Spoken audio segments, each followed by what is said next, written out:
Hello everyone, welcome to our YouTube channel 123 physics.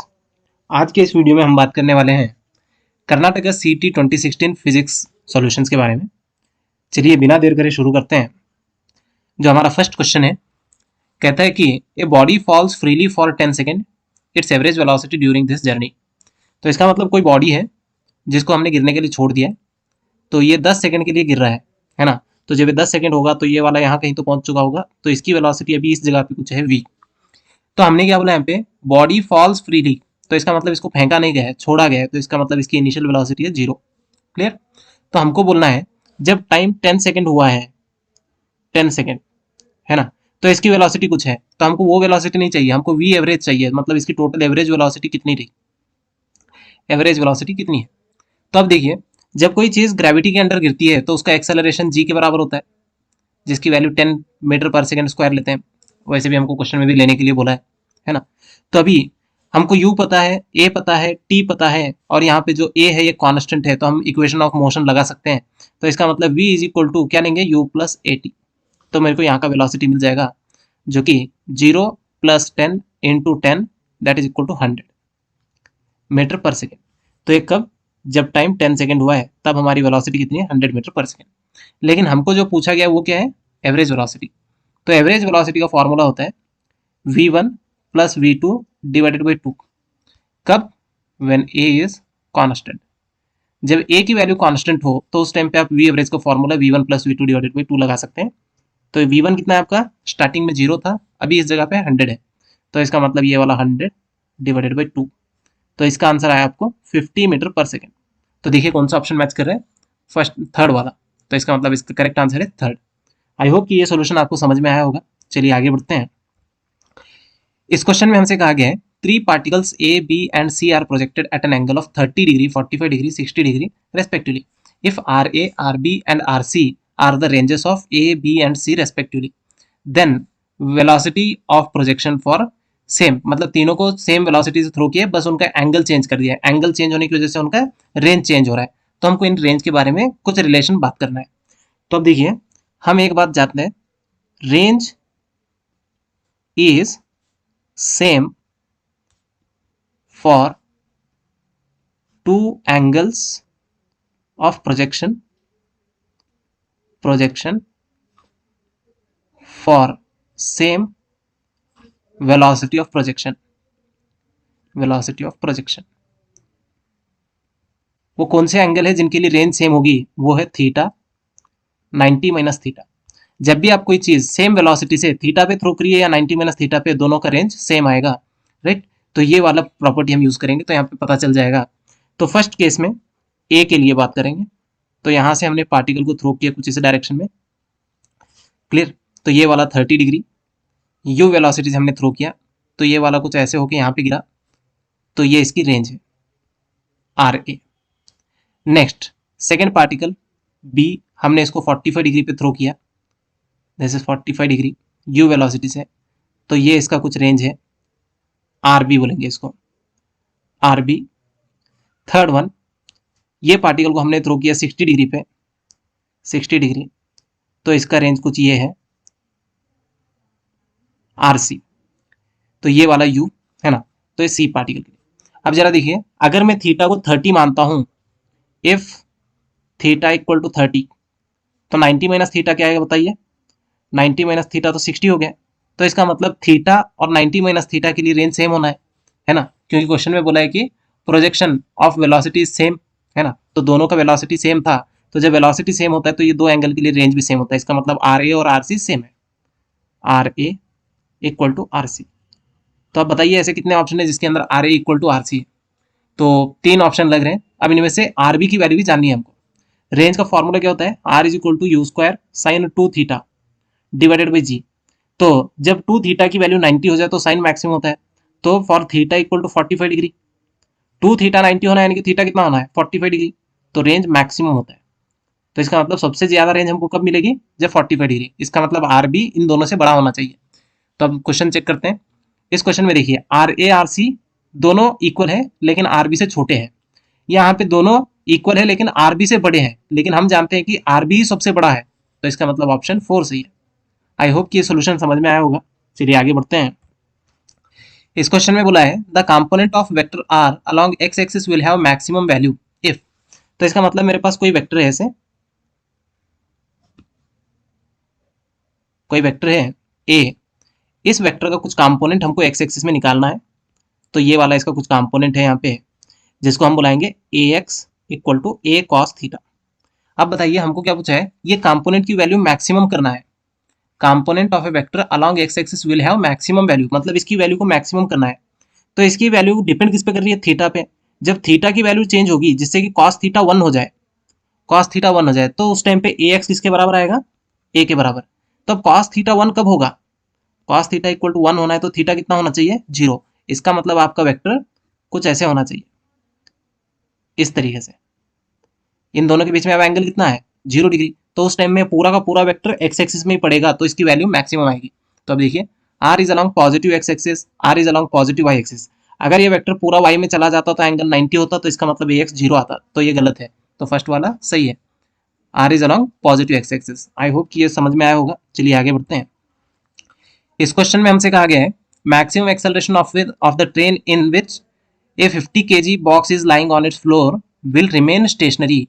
तो हमको बोला गया है कोई ट्रेन है, इसका मैक्सिमम एक्सेलरेशन क्या होगा कि इसके ऊपर एक बॉक्स रखा हुआ है 50 kg का, m इक्वल टू 50 kg ये बॉक्स रखा हुआ है जो कि स्टेशनरी है। स्टेशनरी मतलब वो मूव नहीं कर रहा है बस के रेस्पेक्ट में, ट्रेन के रेस्पेक्ट में। तो ट्रेन मान लेते हैं इधर जा रहा है ए एक्सेलरेशन से। अब हमको एक बात पता है कि कोई भी चीज़ एक्सेलरेट करना है तो उसके ऊपर फोर्स लगना चाहिए। तो यहाँ पे वो लोग भी बोल रहे हैं हमको कि coefficient of static friction between the box and the floor is 0.3। इसका मतलब इस ब्लॉक को एक फोर्स लगना चाहिए, वो फोर्स कौन सा लगेगा, फ्रिक्शन का। तो ये फ्रिक्शन फोर्स है, तो जिसकी वजह से ये एक्सेलरेशन आएगा। तो फ्रिक्शन फोर्स कैसे निकालते हैं हम, म्यू इंटू एन। तो इस केस में अगर से मैं इस बॉक्स को बाहर निकालूं तो ये यम है, तो इसको नीचे ग्रेविटी एम जी लग रहा होगा। ये ट्रेन का जो फ्लोर है उसकी वजह से इस पर एक नॉर्मल लग रहा होगा। तो एन किसके बराबर आया यहाँ पे, एम जी के बराबर, जो कि बॉक्स है 50 kg और जी की वैल्यू 10, तो ये आया आंसर 500। तो अब हमको यफ चाहिए, यफ की वैल्यू किसके बराबर है, म्यू इंटू एन। म्यू कितना दिया हमको, 0.3 इंटू 500। तो ये वाला एक जीरो, ये वाला पॉइंट काट देंगे तो ये होगा 150 न्यूटन। तो इसका मतलब ये वाला जो बॉक्स है आगे चल रहा है ए एक्सेलरेशन से, कितना फोर्स लगने से, 150। तो यहाँ पे अगर से मैं लिखूँ F equal to M into A, तो 150 इक्वल टू 50 ए। तो अब देखिए ये वाला ये कट जाएगा, तो ए की वैल्यू कितनी आएगी, 3 मीटर पर सेकेंड स्क्वायर। तो इसका मतलब ट्रेन मैक्सिमम इतनी स्पीड से चलेगी तब हमारा बॉक्स जो भी है रुका हुआ होगा। अगर इससे ज़्यादा तेजी से जाएगा तो ये बॉक्स पीछे की तरफ चला जाएगा, राइट। तो इसमें देखिए कौन सा ऑप्शन सही है, ऑप्शन 2। आई होप कि ये सोल्यूशन समझ में आया होगा। चलिए आगे बढ़ते हैं।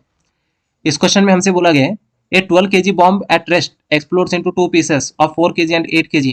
If the momentum of 4 kg piece is 20 Newton second, then the kinetic energy of the 8 kg piece is। तब यहाँ पे क्या बोला है, एक बॉम्ब है हमारे पास 12 kg का जो कि रेस्ट में था। रेस्ट मतलब इसका मोमेंटम कितना हो गया, 0। तब ये सडनली एक्सप्लोड हो गया। एक्सप्लोड होने के बाद इसके दो पीसेस निकले, एक 4 का और एक 8 का। तो 4 kg वाला मान लेते हैं कि इस साइड जा रहा है 20 न्यूटन सेकेंड से, तो ये वाला इधर जाएगा कुछ p मोमेंटम से। तो हमको इसकी काइनेटिक एनर्जी बोलनी है, तो कैसे बोलेंगे। तो अब देखिए यहाँ पे बाहर से कोई फोर्स नहीं आया, तो इसका मतलब इसके ऊपर नेट फोर्स कैसा रहा, 0। F external equal to 0, then p equal to constant. तो इसका मतलब मोमेंटम कंजर्व होना चाहिए। तो p initial equal to p final. Initial तो कितना था, 0। फाइनल में देखिए ये वाला 20 न्यूटन सेकंड पीछे की तरफ जा रहा है, तो पीछे वाले को हम नेगेटिव लेंगे, आगे वाले को पॉजिटिव। तो इसका मतलब p माइनस 20, राइट। तो यहाँ से आपको p की वैल्यू मिल गई 20 न्यूटन सेकंड। तो इसका मतलब 8 kg का मोमेंटम भी इतना है। लेकिन हमको क्या पूछा, उसका काइनेटिक एनर्जी। तो हम एक रिलेशन जानते हैं, kinetic energy equal to P square divided by 2m के बराबर होता है। p की वैल्यू कितनी है, 20। सो it is 20 square is 400 divided by 2 into 8। तो ये वाला 4 1 जा 4 2 जा, तो ऊपर बचा 100 divided by 4 which is equal to 25 joule. देखिए कौन सा ऑप्शन मैच कर रहा है, फर्स्ट। आई होप कि ये वाला सॉल्यूशन आपको समझ में आया होगा। चलिए आगे बढ़ते हैं। इस क्वेश्चन में हमसे बोला गया which of the points is likely position of the centre of mass of the system shown in the figure. तो यहाँ पे हमको 3 पॉइंट दिए हुए हैं, 4 point A B C and D। तो हमको क्या बोला गया, इसके अंदर एयर है, यहाँ पे सैंड है, तो इनमें से सेंटर ऑफ मास कहाँ पे हो सकता है बोल के हमको पूछा है। तो हम जानते हैं जब कोई दो बॉडीज होते हैं ऐसे m1 m2, तो सेंटर ऑफ मास हमेशा हेवी बॉडी के पास होता है। तो यहाँ पे देखिए एयर है एक साइड और एक है सैंड, तो इसका मतलब सेंटर ऑफ मास कहाँ पे होगा, सैंड की तरफ ही होगा। तो इसका मतलब सबसे नियरेस्ट पॉइंट कौन सा है, डी, तो इसका मतलब सेंटर ऑफ मास डी पे ही हो सकता है, क्योंकि इसका तो कोई मास होता नहीं, तो इसी का ही मास होगा, राइट।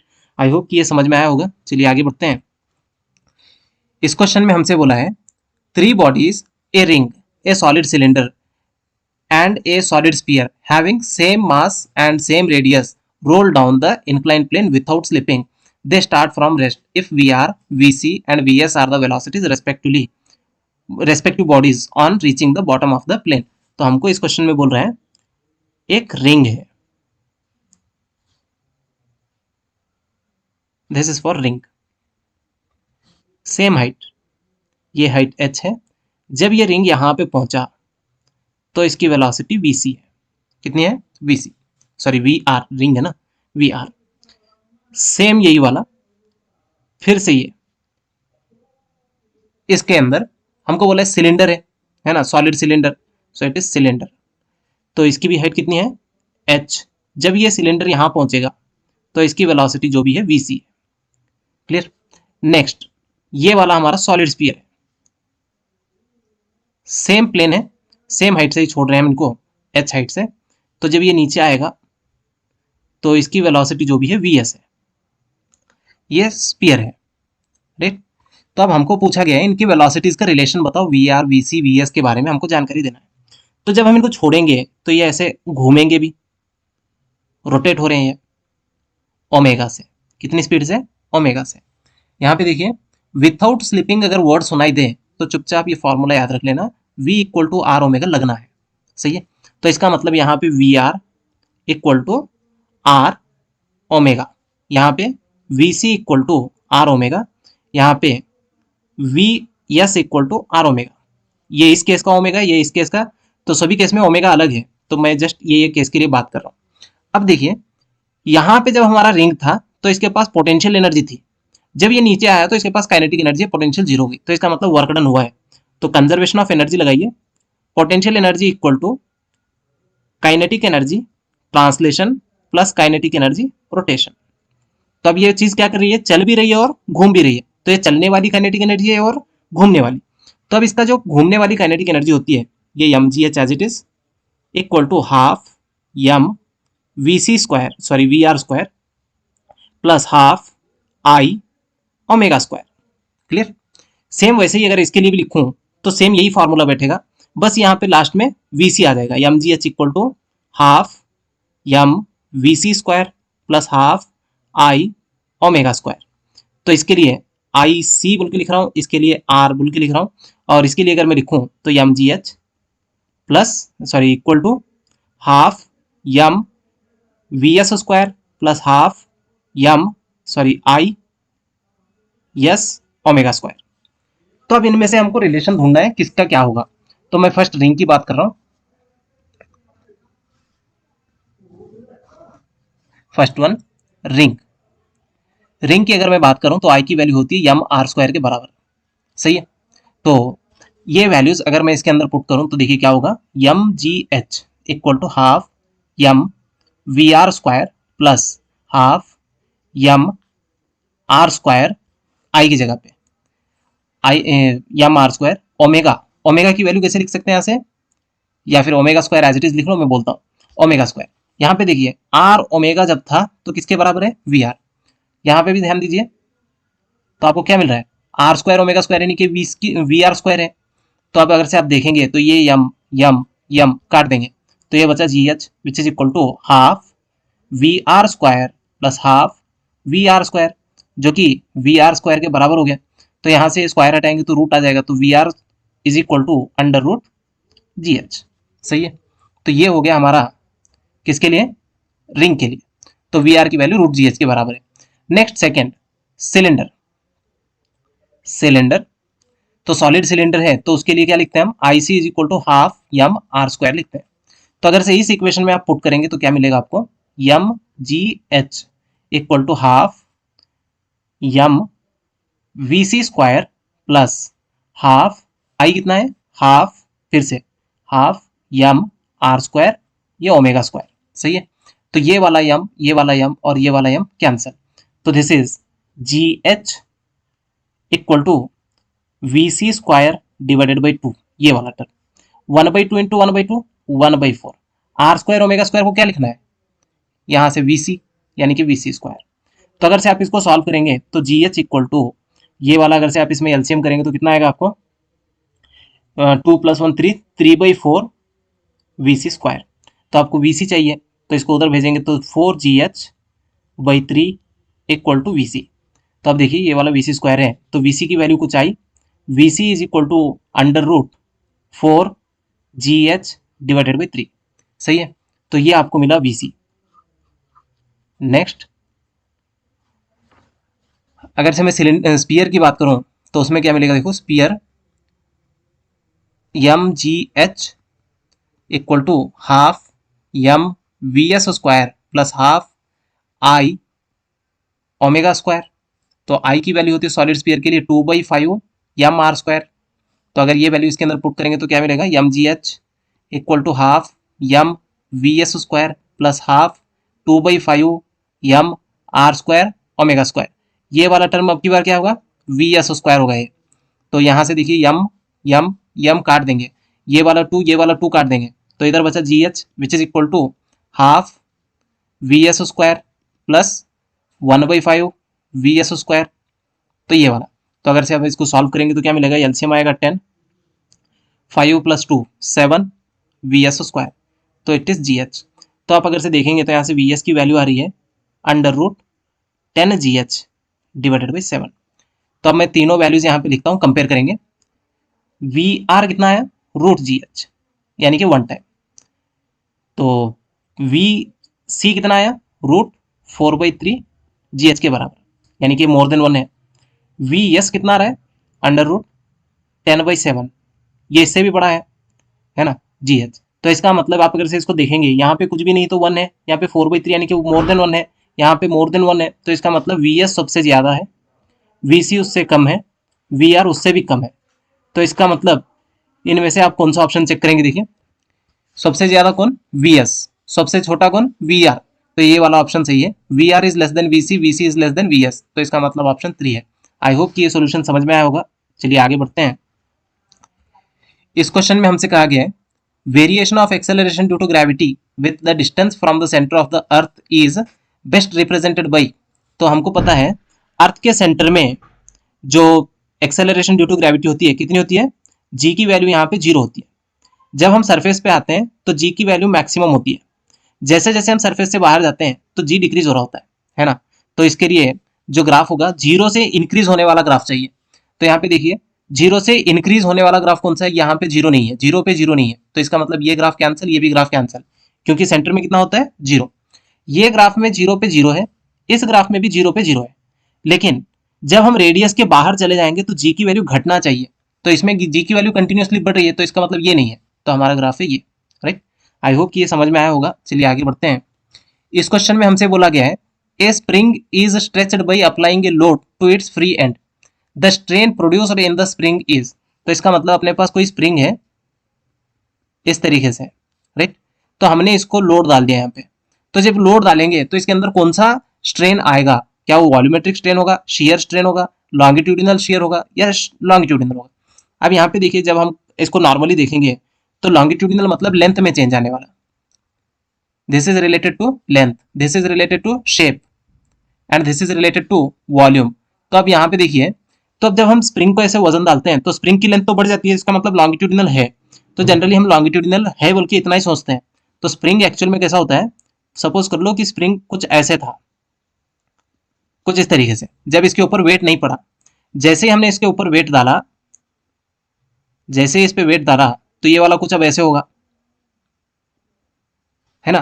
तो अभी यहाँ पे देखेंगे तो इसका जो पहले पोजीशन था ये वाला, है ना, तो इसका शेप अभी पहले जैसा है कि बदल गया, तो शेप अब भी बदल गया। तो इसका मतलब इसके अंदर शेप में भी चेंज आ रहा है और लेंथ में भी। तो इसका मतलब कौन सा ऑप्शन सही है, थर्ड। आई होप कि ये समझ में आया होगा। चलिए आगे बढ़ते हैं। इस क्वेश्चन में हमसे बोला गया है an ideal fluid flows through a pipe of circular cross section with diameter 5 centimetre and 10 centimetre as shown the ratio of the velocities of the fluid A and B.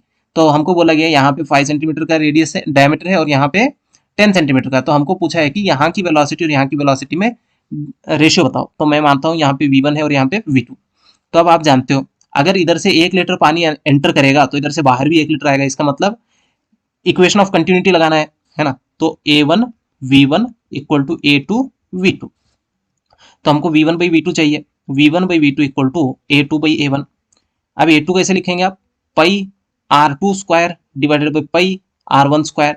ये और ये काट देंगे तो यहाँ से मिलेगा आपको r2 divided by r1 whole square. अब r2 कितना है, r2 इक्वल टू डायमीटर 10 है तो रेडियस कितना होगा, d बाई 2 बोल के लिख दो ऐसे, तो ये होगा 5 सेंटीमीटर।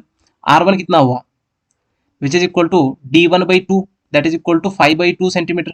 सही है, तो ये वैल्यूज यहाँ पे पुट करिए, v1 divided by v2 equal to r2 चाहिए, r2 की वैल्यू कितनी है 5 divided by 5 by 2 whole square. 5 cancel, ये वाला 2 ऊपर लेके आओ तो ये होगा 4 डिवाइडेड बाई 1। क्यों 4, यहाँ पे स्क्वायर है तो स्क्वायर मतलब 4:1। तो अब देखिए the velocities of the fluid at A and B, मतलब ए की वेलोसिटी डिवाइडेड बाई बी करना है, यानी कि v1 पे v2 करना है। तो यहाँ पे दो ऑप्शन थे 1:4 4:1, तो सही आंसर है 4:1। आई होप कि ये समझ में आया होगा। चलिए मैं हमसे कहा है a pan filled with hot food cools from 94 degrees Celsius to 86 degrees Celsius in 2 minutes. When the room temperature is 20 degrees Celsius, how long will it cool from 74 to 66 degrees Celsius? तो इस question में हमसे बोल रहा है कि कोई गर्म फूड है जो कि 94 से 86 होने में, उसको टेम्परेचर उतना कम होने में 2 मिनट्स लगते हैं, तो उसको 74 से 66 होने में कितना लगेगा अगर से सराउंडिंग का टेम्परेचर 20 है। तो ये क्वेश्चन है Newton's law of cooling. This is the question from Newton's law of cooling, जिसका फॉर्मूला क्या है dt डिवाइडेड बाई dt। तो इसका मतलब ये ऊपर टेम्परेचर है, नीचे टाइम है, मतलब टेम्परेचर डिक्रीज होने की जो स्पीड है वो वाला। तो minus k divided by M S, M मतलब मास, एस मतलब specific heat, t average minus t surrounding, surrounding मतलब ये वाला टेम्परेचर, राइट, रूम टेम्परेचर। अब यहाँ पे देखिए t एवरेज कैसे निकालेंगे, तो केस 1 की बात कर रहा हूं मैं, केस 1। तो केस 1 में स्टार्टिंग का टेम्परेचर था 94 डिग्री सेल्सियस और बाद में टेम्परेचर कितना हो गया 86 डिग्री सेल्सियस। तो आपको पहले इसका एवरेज निकालना है, T average equal to 94 plus 86 divided by 2। तो जब आप करेंगे तो आपको आएगा आंसर 90 डिग्री सेल्सियस। तो आपको टी एवरेज मिल गया, मतलब यहाँ पे पुट करेंगे आप, है ना। टी एस तो हमको पता ही है क्वेश्चन में, तो टी एस इक्वल टू कितना 20 डिग्री सेल्सियस। टाइम कितना लगा तब 2 मिनट, यानी कि ये वाला डी टी भी पता है मेरे को 2 मिनट, सही है। अब dt चाहिए, कैपिटल dt, चेंज कितना है बताइए 94 माइनस 86 यानी कि 8 डिग्री सेल्सियस, सही है। तो ये सारे वैल्यू अगर से आप इसके अंदर रखेंगे तो आपको k बाई एम एस की वैल्यू मिल जाएगी। तो देखिए यहाँ पे dt कितना है 8 डिवाइडेड बाई ये dt कितना है 2 equal to minus k divided by M S into T average कितना है 90 माइनस 20, तो ये हो गया 70। तो 8 डिवाइडेड बाई 2 यानी कि 4 which is equal to minus K divided by M S into 70। तो मेरे को इसकी वैल्यू क्वेश्चन में कहीं पे भी नहीं दिख रही है, तो मैं इसको एज इट इज रख के इसकी वैल्यू फाइंड कर लेता हूँ। Minus K divided by M S की वैल्यू कितनी हो गई 4 डिवाइडेड बाई 70। इसको इक्वेशन 1 बोल के रख देता हूँ अभी। नेक्स्ट केस 2 की बात करते हैं। केस 2 T1 कितना है अभी 74 डिग्री सेल्सियस, T2 कितना हो गया 66 डिग्री सेल्सियस। तो नेक्स्ट हमको dt बोलना है, स्मॉल dt, कैपिटल dt तो मिल जाएगा हमको टेम्परेचर का चेंज 74 माइनस 66, 74 माइनस 66 जो कि 8 डिग्री सेल्सियस के बराबर है, राइट। तो अब यहाँ से अब सारे वैल्यूज, टी एवरेज एक चाहिए हमको, टी एवरेज कैसे निकालेंगे T1 plus T2 divided by 2, तो 74 प्लस 66 डिवाइडेड बाई 2, तो ये कितना आएगा आपको 70 डिग्री सेल्सियस। तो अभी एक काम करिए dt divided by dt equal to minus K divided by M S T average minus T S तो वही सराउंडिंग वाला। तो यहाँ पे देखिए माइनस के बाई एम एस की वैल्यू आपने ढूंढी थी 4/70 आया था आपको, 4/70 इंटू टी एवरेज कितना है 70 माइनस 20, सही है। तो ये वाला dt की वैल्यू आपको पता है कितनी है 8 divided by 7, sorry dt small dt ये नहीं पता है हमको, तो ये कितना होगा 4/70 इंटू 50, ये 0 इसके साथ उड़ा देंगे तो ये वाला 2 से और ये वाला 1 से, तो यहाँ पे क्या मिल रहा है आपको 2 divided by D T equal to 5 divided by 7, 5 divided by 7। तो आपको डी टी उधर लेके जाओ, इसको इधर लेके आओ, तो आपको ऐसे लिख सकते हैं D T equal to 14 divided by 5, जो कि सॉल्व करने के बाद आएगा 2.8 मिनट। तो देखिए कौन सा ऑप्शन मैच कर रहा है, ऑप्शन 2। आई होप कि ये समझ में आया होगा। चलिए आगे बढ़ते हैं। इस क्वेश्चन में हमसे कहा है 4 rods with different radii and length L are use to connect to 2 heat reservoirs at different temperature, which one will conduct most. तो इसका मतलब हमको यहाँ बोला है कि हमारे पास 4 रॉड्स हैं जिनका रेडियस अलग है और लेंथ भी अलग है, उनको 2 रिजर्वायर्स के बीच में कनेक्ट कर दिया गया है। तो हमको पूछा है कि किनमें से ज्यादा हीट पास होगी। तो कंडक्टिविटी का फॉर्मूला आप जानते हैं, हीट कंडक्टिविटी का, Q is equal to K A T delta T divided by L. K मतलब थर्मल कंडक्टिविटी, ए मतलब एरिया, टी मतलब temperature, sorry time, delta T मतलब change in temperature, L is length. अब देखिए ये Q की value ज्यादा करना है, मतलब ज्यादा हीट पास कराना है, तो एरिया ज्यादा चाहिए, यानी कि Q is directly proportional to area. Area कैसे लिखते हैं, पाई आर स्क्वायर, तो इसका मतलब Q डायरेक्टली प्रोपोर्शनल है आर स्क्वायर पे, जिसका रेडियस ज्यादा होगा उसमें से हीट ज्यादा जाएगा। Q लेंथ पे भी डिपेंड करता है, Q is inversely proportional to L. तो आप देखिए इनमें से हीट ज्यादा फ्लो करवाना है तो लेंथ कम होनी चाहिए, रेडियस ज्यादा होनी चाहिए। तो इस केस में दोनों भी सेम है, तो ये नहीं हो सकता है। इस केस में रेडियस ज्यादा है, लेंथ कम है, तो ये वाला एक है। और उसके बाद R equal to 2, L equal to 2, ये दोनों भी सेम है यहाँ पे। अब रहा ये दोनों में रेडियस कम है, सॉरी रेडियस ज्यादा है, लेंथ कम है, तो अब इन दोनों के अगर से अंदर देखेंगे तो सबसे ज्यादा रेडियस तो इसी का है, तो इसका मतलब इसका एरिया भी ज्यादा आएगा, तो सबसे ज्यादा हीट इस रॉड से फ्लो होगी। आई होप ये क्लियर हुआ होगा। चलिए आगे बढ़ते हैं। इस क्वेश्चन में हमसे कहा है a Carnot engine working between 300 kelvin and 400 kelvin has 800 joules of useful work. तो इसका मतलब हमारे पास दो टेम्परेचर है, T1 जो कि 300 केल्विन और T2, सॉरी कैरनॉट इंजन है तो हाइयर टेम्परेचर T1 होना चाहिए, तो इसको T2 ले लो। T1 equal to 400 kelvin, right. तो वर्क कितना हुआ है, 800 जॉल, 800 जॉल का वर्क हुआ है। The amount of heat energy supplied, यानी कि कितनी हीट उसने ली, Q input, that is equal to question mark. सही है। तो अब इसको कैसे करेंगे, हम जानते हैं eta is equal to 1 minus T2 divided by T1। तो इसी का फॉर्मूला और एक होता है W divided by Q input. सही है। तो अगर से इसमें देखेंगे तो 1 माइनस T2 कितना है 300 divided by T1 400 which is equal to W 800 divided by QY। तो 400 minus 300 is 100 divided by 400 which is equal to 800 divided by QY। तो ये वाला 2 जीरो और ये वाला 2 जीरो काट दो, तो QY को ऐसे क्रॉस मल्टीप्लाई कर लेंगे तो कितना होगा, QI equal to 400 into 8 3200 joule. देखिए कौन सा ऑप्शन सही है इसमें, 3200 जॉल। तो this is the right answer. I hope कि ये समझ में आया होगा। चलिए आगे बढ़ते हैं। इस क्वेश्चन में हमसे कहा गया है ये particle executing SHM has maximum speed. Maximum speed क्या होता है SHM में, ए ओमेगा के बराबर, वी मैक्स, ए ओमेगा। सही है।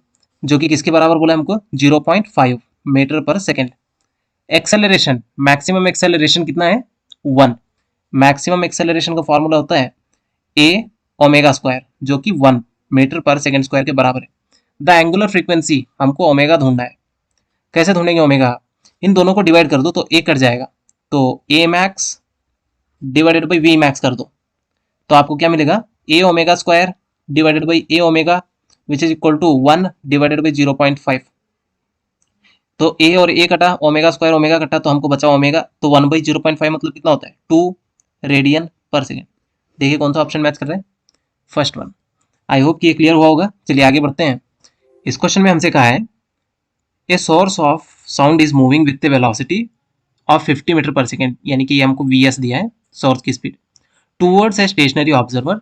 The observer measures the frequency, जब भी ऑब्जर्वर मेजर्स बोलेगा तो यह अपरेंट देगा, the apparent frequency of the sound as heard by the observer when the source is moving away from with the same speed. Speed of the sound मतलब ये V है। तो हमको इस क्वेश्चन में एक्चुअल में सिचुएशन क्या दिया है, ये कोई ऑब्जर्वर खड़ा है यहाँ पे, कोई सोर्स है, सोर्स इसकी तरफ बढ़ रहा है 50 मीटर पर सेकेंड से, इसे बुलाते हैं अप्रोच। करीब आने को क्या बुलाएंगे, अप्रोच। तो उस टाइम में इससे जो वेव्स इसके कानों पे गिरेंगे तो उस टाइम पे फील कर रहा है कि ये 500 हर्ट्ज के है, 500 हर्ट्ज। जब ये इसको क्रॉस करके इधर से आगे जाएगा तो अभी इसकी स्पीड 50 मीटर पर सेकेंड है, तो इसे बुलाते हैं रिसीड। रिसीड तो उस टाइम पे जो वेव्स इसके कानों पे गिरेंगे तो उसकी एफ अपरेंट कितनी होगी बोल के पूछा है हमको। तो इसके लिए पहले आपको एफ ए दिया है, वी एस दिया है, वी पता है तो आपको एफ नॉट मिलेगा, वो एफ नॉट इस फॉर्मूले में रखेंगे तो आपको आंसर आ जाएगा। अप्रोच वाले क्वेश्चन में देखिए, अप्रोच इसके लिए फॉर्मूला होता है F apparent equal to F naught into V minus V S divided by V. तो यहाँ पे एफ अपरेंट कितना है 500 इक्वल टू एफ नॉट नहीं पता है, वी पता है कितना है 350 माइनस 50 डिवाइडेड बाई 350। तो यहाँ से ये आएगा 500 equal to F naught 300 divided by 350। ये वाले दो जीरो इसके साथ काट देंगे तो यहाँ से मिलेगा एफ नॉट की वैल्यू आपको मिलेगी 5 इंटू 350 डिवाइडेड बाई 3, राइट। तो अभी ये सोल्यूशन नहीं है, सोल्यूशन आएगा अभी, रिसीड वाला पोर्शन देखेंगे, रिसीड है ना। तो इस क्वेश्चन में आप कैसे लिखेंगे, एफ अपरेंट डैश बोल के लिख रहा हूँ इसको, तो इसका फॉर्मूला होता है एफ नॉट, यहाँ पे अप्रोच के लिए माइनस आता है, यहाँ पे प्लस आता है, F naught V plus V S divided by V. F naught की वैल्यू पता है हमको 5 इंटू 350 डिवाइडेड बाई ये कितना होगा 3, सही है, into V plus V S, V कितना है 350, वी की वैल्यू है 350 प्लस 50 डिवाइडेड बाई ये वाला कितना 350, 350। ये देखिए ये 350 और ये 350 कैंसिल, तो ये हो गया 5 डिवाइडेड बाई 3 इंटू 400। तो जब आप इसको सॉल्व करेंगे तो आपका आंसर आएगा 375 हर्ट्स। आई होप कि ये वाला आपको समझ में आया होगा। तो इसका आंसर है 350 हर्ट्स, 375 हर्ट्स। चलिए आगे बढ़ते हैं। इस क्वेश्चन में हमसे कहा गया है if there are only one type of charge in the universe, अगर से इस दुनिया के अंदर सिर्फ एक ही टाइप का चार्ज होता तो उसके बाद ये हमको चार ऑप्शन दिए गए, क्या टोटल इलेक्ट्रिक फ्लक्स जीरो होता किसी भी सरफेस पे, क्या ये डिफाइन नहीं होता, क्या ये इनफाइनाइट होता, क्या ये जीरो और क्यू बाई एप्सिलॉन नॉट होता। तब देखिए मेरे पास कोई चार्ज है यहाँ पे क्यू, दुनिया में ये एक ही चार्ज है, अगर से मैं गॉसियन सरफेस यहाँ पे ड्रॉ कर लूँ तो इसका फ्लक्स कितना आएगा, जीरो आएगा। फ्लक्स मतलब ऐसे लिखते हैं ई डॉट डी एस, है ना, closed surface E dot D S. तो इसके अंदर तो कोई चार्ज नहीं है तो गॉस लॉ के हिसाब से हम क्या लिखते हैं, गॉस लॉ के हिसाब से तो ऐसे लिखते हैं phi is equal to Q divided by epsilon naught. जब इसके अंदर कोई चार्ज नहीं है तो फ्लक्स कितना आएगा, जीरो आएगा। तो ये फर्स्ट केस। अगर मेरा गॉसियन सरफेस इस पे होता है ऐसे तो उस टाइम में इसका जो फ्लक्स होता है फाई इक्वल टू क्या लिखते हैं आप, Q divided by epsilon not.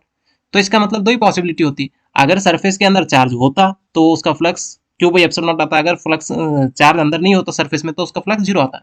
तो इसका ऑप्शन है फोर्थ। आई होप कि क्लियर हुआ होगा। चलिए आगे बढ़ते हैं। इस क्वेश्चन में हमसे कहा गया है an electron of mass m charge E falls through a distance h in a uniform electric field E then time of fall. तो हमको बोला गया कि इलेक्ट्रिक फील्ड में कोई इलेक्ट्रॉन गिर रहा है तो उसको h मीटर गिरने में टाइम जो लगेगा वो कितना लगेगा बोल के पूछा है। तो जब इलेक्ट्रॉन इलेक्ट्रिक फील्ड में गिरेगा तो उसके ऊपर एक फोर्स लगेगा जो कि Q इंटू ई के बराबर होगा, यानी कि चार्ज ऑफ इलेक्ट्रॉन तो E होता है तो हम E इंटू ई बोलेंगे। तो जब भी किसी भी फोर्स लगता है तो उसमें एक्सेलरेशन भी आएगा, है ना। तो A equal to E divided by M बोल के लिख सकता हूँ मैं। उसके बाद यहाँ पे वर्ड में क्या बोला गया, फॉल्स बोला है, फॉल मतलब U इक्वल टू जीरो लेना है हमको। तो इसका मतलब हमको h हाइट यानी कि यस दे रखा है उन्होंने, यस इक्वल टू h, तो हमको टाइम बोलना है। तो आप बताइए A पता है, U पता है, यस पता है, t चाहिए, तो कौन सा रिलेशन आएगा, S is equal to U T plus half A T square. तो ये वाला टर्म तो जीरो होगा क्योंकि U जीरो है, तो यस की value h which is equal to half A T square, A की वैल्यू कितनी है E divided by M into T square. तो जब आप यहाँ से t की वैल्यू फाइंड करेंगे तो क्या आएगा 2h M divided by E into E under root which is equal to T. देखिए कौन सा ऑप्शन मैच कर रहा है, फर्स्ट वाला। आई होप कि ये क्लियर हुआ होगा। चलिए आगे बढ़ते हैं। इस क्वेश्चन में हमसे कहा गया है if E axial and E equatorial represent electric field at the point on the axial and equatorial line of a dipole, if points are at a distance R above from the centre of the dipole. तो इसका मतलब जो भी distance measure किया है centre से major किया है तो हमको इनके बीच में रिलेशन बोलना है। तो देखते हैं, एक्सियल पॉइंट में आप कुछ ऐसे बनाते थे, ये वाला मान लो प्लस क्यू और ये वाला माइनस क्यू, ये वाला सेंटर ओ तो यहाँ पे एक्सिस पे कोई पॉइंट है आर दूरी पे, यहाँ से आर दूरी, सही है। तो इस पॉइंट पे इलेक्ट्रिक फील्ड है, तो आपको इलेक्ट्रिक फील्ड का डायरेक्शन चाहिए। पॉजिटिव चार्ज से इलेक्ट्रिक फील्ड का डायरेक्शन इधर होगा, तो इसको ई प्लस नाम दे रहा हूँ। नेगेटिव चार्ज का इलेक्ट्रिक फील्ड इस डायरेक्शन में होगा, ई माइनस। बताइए कौन सी इलेक्ट्रिक फील्ड ज्यादा होगी, नेगेटिव चार्ज वाली या पॉजिटिव? क्योंकि डिस्टेंस के ऊपर इनवर्सली डिपेंड करता है, जिसका डिस्टेंस कम उसकी इलेक्ट्रिक फील्ड ज्यादा, यानी कि ये ज्यादा है ये कम है, तो नेट इलेक्ट्रिक फील्ड जो भी होगी ई नेट वो इस डायरेक्शन में होगा एक्सीएल पे। So this is E axial, clear. E axial equal to E net, जो कि इस डायरेक्शन में है पीछे की तरफ। अगर मैं पॉइंट यहाँ पे मान लूँ इसके ऊपर इक्वेटोरियल लाइन पे, कितनी दूरी पे, आर, पॉजिटिव चार्ज की वजह से इलेक्ट्रिक फील्ड होगी ऐसे ई प्लस, नेगेटिव चार्ज की वजह से इलेक्ट्रिक फील्ड होगी इधर ई माइनस, सही है। तो जब आप इनका नेट निकालेंगे तो वो आएगा इस डायरेक्शन में। तो बताइए दोनों का, ये ई नेट, ये इसको हम नाम देंगे ई इक्वेटोरियल। तो दोनों का डायरेक्शन कैसे है, ई एक्सियल और ई इक्वेटोरियल, दोनों का डायरेक्शन है अपोजिट। तो अपोजिट वाले कितने ऑप्शन है, एक ये वाला ऑप्शन है और एक ये वाला ऑप्शन है, राइट। तो अब हम इक्वेटोरियल के फॉर्मूला जानते हैं। ई इक्वेटोरियल की वैल्यू कैसे लिखते हैं हम, K P divided by R cube. वही ई एक्सियल का फॉर्मूला क्या आता है, 2kp divided by R cube. तो इसका मतलब जो ई एक्सियल है ये kp divided by R cube कौन है, यही तो है ना। तो which is equal to 2 times E axial. तो एक्सियल पॉइंट में, सॉरी इक्वेटोरियल, एक्सियल पॉइंट में जो इलेक्ट्रिक फील्ड होगी वो इक्वेटोरियल से डबल होगी और दोनों का डायरेक्शन अपोजिट होगा। तो इसका मतलब थर्ड वाला सही ऑप्शन है। चलिए आगे बढ़ते हैं। इस क्वेश्चन में हमसे बोला गया nature of the equipotential surface for a point charge is. तो कोई पॉइंट चार्ज है उसके लिए नेचर ऑफ इक्विपोटेंशियल सरफेस हमको बोलना है। तो अब हम जानते हैं कि nature of equipotential surface point charge के लिए क्या बनेगा, स्फीयर बनेगा ऐसे, जिसमें चार्ज हमारा सेंटर पे होगा। तो देखिए sphere with charge at the centre of the sphere, sphere with charge at the surface. तो ये सरफेस वाला गलत है, सेकंड वाला सही है। चलिए आगे बढ़ते हैं। इस क्वेश्चन में हमसे बोला गया है particle of mass 1 gram and charge 1 microcoulomb is held at rest on a frictionless horizontal surface at a distance 1 metre from the fixed charge 2 millicoulomb. If the particle is released, it will be repelled the speed of the particle when it is at distance of 10 meter from the fixed charge. तो इस question में हमसे बोल रहा है कि हमारे पास कोई चार्ज है 1 ग्राम, इसका मास है, इसका चार्ज 1 माइक्रोकूलम है, इसको किसी और चार्ज जो कि फिक्स्ड है, कितना है 2 मिलीकूलम, इससे कुछ दूरी पे रखा हुआ है, कितना 1 मीटर। तो हमने इसको क्या किया, अभी रिलीज किया। तो जब ये ऐसे चलते चलते चलते यहाँ पे आएगा, यहाँ से कितने मीटर दूर, 10 मीटर, तब तक ये कुछ वेलोसिटी गेन कर चुका होगा v। तो वो v की वैल्यू हमको ढूंढना है। तब यहाँ पे देखिए इसको कोई बाहर से आके फोर्स लगा रहा है कि चलने के लिए, नहीं। तो इसका मतलब ये इन दोनों का बाहर से आने वाला कोई भी फोर्स नहीं है। तो एफ नेट कितना है, 0 है। तो एफ नेट जब 0 है तो टोटल वर्क डन भी कितना हुआ, टोटल वर्क डन इज 0, क्योंकि जब कोई फोर्स ही नहीं लगा तो वर्क डन भी कितना हुआ, 0। तो इसका मतलब एनर्जी कंजर्व होना चाहिए, है ना। तो एनर्जी कंजर्व करेंगे तो पहले कौन सी एनर्जी थी, पहले एनर्जी यू आई के आई थी। ये तो कैसा था, पहले रेस्ट में था तो के आई की वैल्यू सीधे सीधे 0।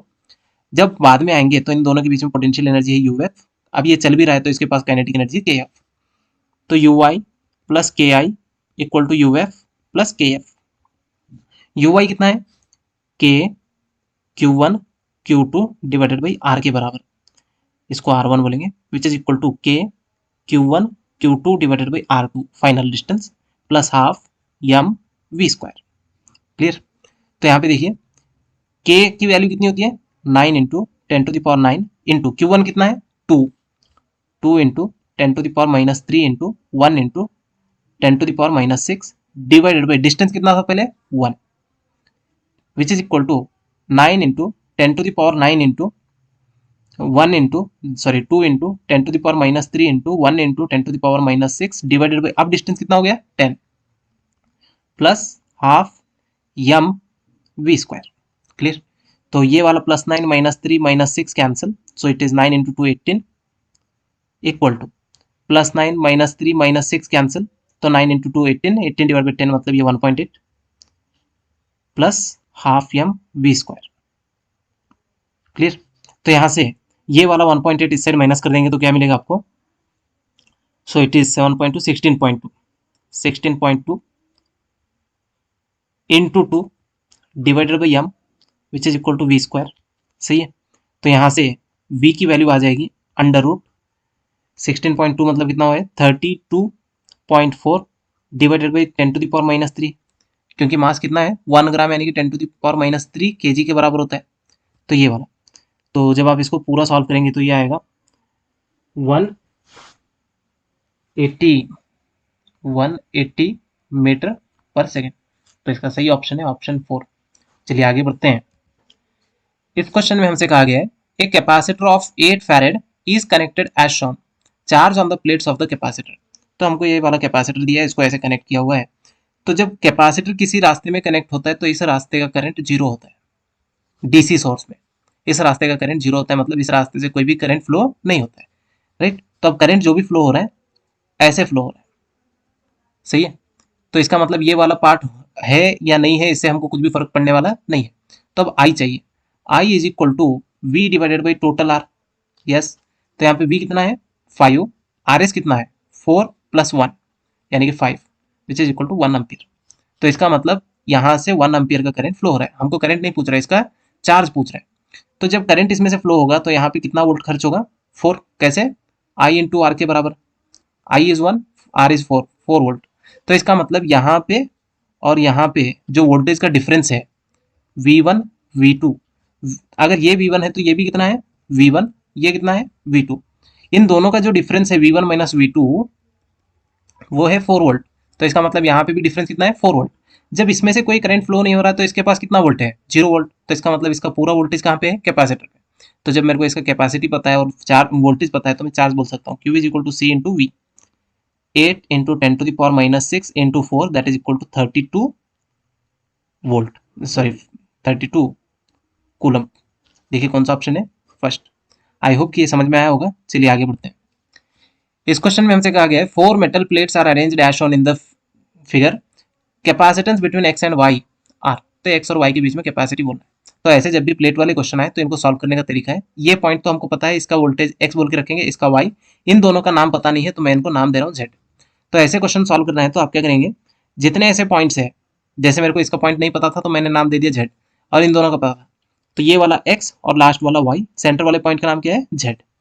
फर्स्ट कैपेसिटर किसके बीच में बन रहा है, देखिए एक्स और जेड के बीच में, तो इसका मतलब फर्स्ट कैपेसिटर एक्स और जेड के बीच में बनाएंगे। ये second capacitor, this is first, this is second, this is third. Second capacitor कौन से हैं, ये जेड है ये वाई है, जेड और वाई के बीच में, तो इसका मतलब यहाँ पे। उसके बाद थर्ड कैपेसिटर किसके बीच में बन रहा है, ये वाई है ये जेड है, वाई और जेड के बीच में, तो इसका मतलब यहीं पे। तो अब ये वाला डायग्राम सिंप्लीफाई हो चुका है, इसकी कैपेसिटी सी, इसकी कैपेसिटी सी और इसकी भी सी। तो ये दोनों कैसे हैं पैरेलल, तो इसका Cp equal to C1 plus C2 जो कि 2C के बराबर आएगा। तो अगर आप इसका डायग्राम फिर से बनाते हैं तो कुछ ऐसे दिखेगा, ये C है ये 2C है, ये X ये Y। तो इसका जो CS आएगा वो आएगा C into 2C divided by C plus 2C। तो इसका टोटल आंसर आएगा 2C डिवाइडेड बाई 3। तो अब C की वैल्यू क्या है, पैरेलल प्लेट कैपेसिटर, इसका मतलब A epsilon naught divided by D के बराबर।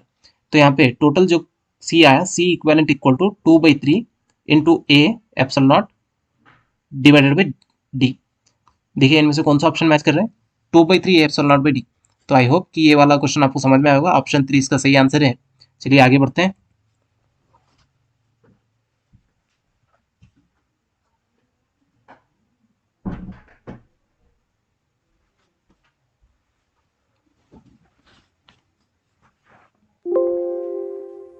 इस क्वेश्चन में हमसे कहा गया है mobility of free electron in a conductor is. तो मोबिलिटी कंडक्टर में किन किन चीजों पर डिपेंड करता है बोल के पूछा है, electron density, relaxation time.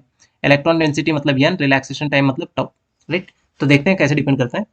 Mobility का फॉर्मूला क्या होता है, mu equal to V D divided by E. तो वी डी का फॉर्मूला क्या होता है, E divided by M into tau. तो जब आप इसको इसके अंदर पुट करेंगे तो क्या मिलेगा, देखिए 1/e ले लेता हूँ मैं बाहर, E divided by M into tau. सही है, ये वाला ई और ये वाला ई कैंसिल। तो अब यहाँ से देखिए E/m इंटू टाउ। तो हमारा जो म्यू है वो टाउ पे डिपेंड कर रहा है, किस पे डिपेंड कर रहा है, टाउ पे, यानी कि रिलैक्सेशन टाइम। कैसे डिपेंड कर रहा है, डायरेक्टली। तो इसका आंसर है सेकंड। आई होप कि ये क्लियर हुआ होगा। चलिए आगे बढ़ते हैं। इस क्वेश्चन में हमसे बोला गया है variation of resistance of the conductor with temperature is as shown. मतलब टेम्परेचर के साथ रेजिस्टेंस कैसे बदलेगा, ये उसकी जानकारी हमको इस ग्राफ से दी गई है, राइट। तो हमको पूछा गया है द टेम्परेचर कोएफिशिएंट अल्फा की वैल्यू हमको बताना है। तो अब देखिए पहले इक्वेशन क्या होता है टेम्परेचर का रेजिस्टेंस का, R T equal to R naught into 1 plus alpha times T minus T naught, ऐसा कुछ होता है ना। तो ये वाला अगर से आप इक्वेशन सही से देखेंगे तो ये हमारा टेम्परेचर यानी कि एक्स के जैसा लग रहा है, ये वाला वाई के जैसा लग रहा है। तो इसको मैं और थोड़ा सिंप्लीफाई करता हूँ, R T equal to R naught plus R naught alpha times T minus T naught. तो ये एक्स है, ये वाई है, ये यम है, ये सी है। तो आपको इक्वेशन कुछ ऐसे दिख रहा है, Y is equal to C plus M X के जैसे लग रहा है। तो इक्वेशन ऑफ स्ट्रेट लाइन है ना। तो हमको बोला गया स्लोप यम है, तो स्लोप हमने यम रखा। तो यम किसके बराबर है, आर नॉट अल्फा। तो हमको अल्फा की वैल्यू चाहिए, M equal to R naught alpha. तो अल्फा किसके बराबर है, M divided by R naught. तो बोलिए कौन सा ऑप्शन मैच कर रहा है इसमें, R M divided by R naught. तो इसका मतलब ऑप्शन 4 मैच कर रहा है। आई होप ये क्लियर हुआ होगा। चलिए आगे बढ़ते हैं। इस क्वेश्चन में हमसे कहा गया है potential difference between A and be in the following circuit. मतलब इस पॉइंट के और इस पॉइंट के बीच का पोटेंशियल डिफरेंस बोलना है, मतलब हमको इसका वी बोलना है बस। सही है। तो अब पहले कैसे करेंगे, देखिए ये 6 वोल्ट है, ये 4 वोल्ट है, दोनों का डायरेक्शन अपोजिट है। तो नेट वोल्टेज कितना हो गया 6 माइनस 4 यानी कि 2 वोल्ट का ईएमएफ है। ये दोनों सीरीज में है तो आर एस जो भी है 2 प्लस 8 यानी कि 10 ओम के बराबर। तो इसका मतलब अभी पहले करंट फाइंड करेंगे, E divided by R S जो कि 2 divided by 10 which is equal to 0.2 ampere के बराबर है। तो इस सर्किट में करंट जो फ्लो हो रहा है 0.2 एम्पियर है। हमको करंट नहीं चाहिए, हमको इसका वोल्टेज चाहिए। तो करंट कैसे फ्लो हो रहा है, ऐसे डायरेक्शन में, करंट का डायरेक्शन ऐसे है।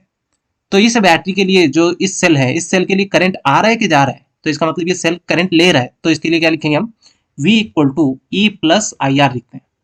तो जिसमें जिस सेल में करंट एंटर करता है उसे प्लस आई आर लेते हैं। अगर किसी सेल से बाहर जा रहा है, जैसे कि इस सेल के लिए, इस सेल के लिए करंट तो बाहर जा रहा है, तो इस क्वेश्चन के लिए अगर मैं लिखूं तो V is equal to E minus I R लिखना होता है, राइट।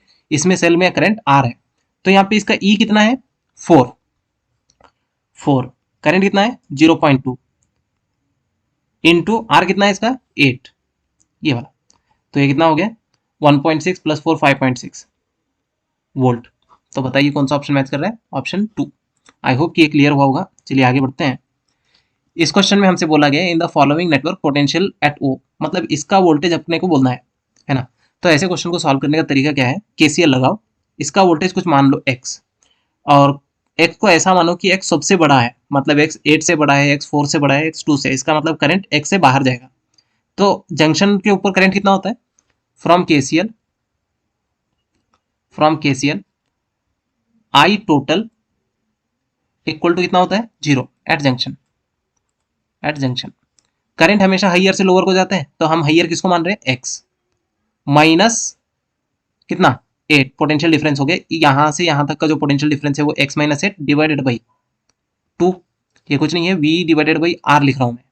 v मतलब potential difference x minus 8 divided by 2 plus यहां पे भी जा रहा है x, इधर का वोल्टेज कितना है 4 minus 4 divided by resistance 4 plus x minus ये वाला 2 डिवाइडेड बाई रेजिस्टेंस कितना है 2। तो हो गए 3 करंट, तो ये 0। तो अब देखिए, तो सबके नीचे 2 4 2 दिख रहा है, तो इसका मतलब मैं 4 से मल्टीप्लाई कर देता हूँ। तो जब मैं 4 से मल्टीप्लाई करूंगा तो 2 कट जाएगा, तो और एक 2 बचेगा ऊपर, 2 इंटू एक्स माइनस 8 प्लस यहाँ 4 4 कट जाएगा तो x माइनस 4 प्लस यहाँ पे 2 कट जाएगा तो और एक 2 रहेगा, तो 2 times x minus 2 equal to कितना 0। तो this is 2x minus 16 plus x minus 4 plus 2x minus 4 equal to 0। 2x plus x 3x plus 2x 5x minus 16 minus 4 minus 4 minus 24, उससे लेके जाओ तो 24।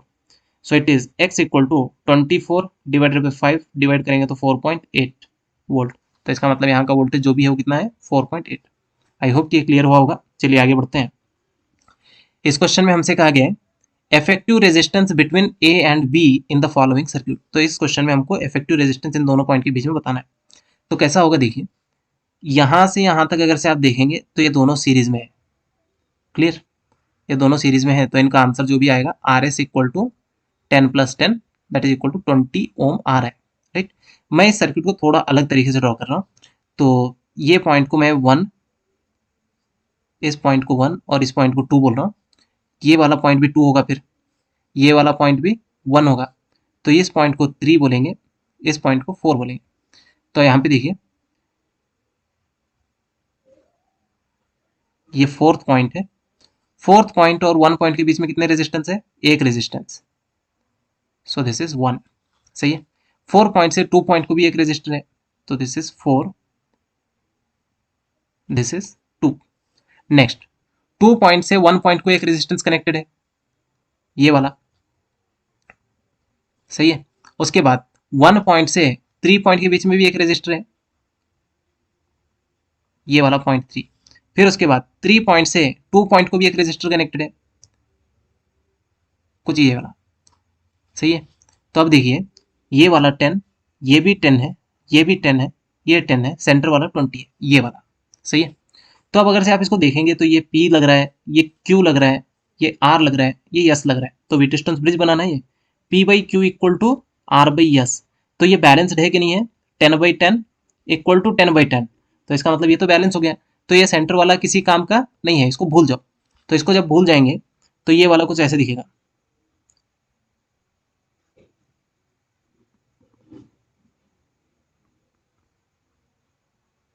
कुछ इस तरीके से।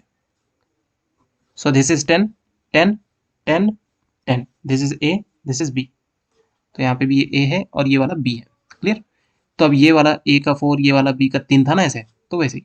नेक्स्ट 10 10 कैसे है, ये सीरीज में है, ये भी 10 10 कैसे है, सीरीज में। तो इसका मतलब इनका आंसर हो गया 20, इसका भी आंसर हो गया 20, इसका आंसर है 20, सेम इसका भी आंसर कितना हो गया 20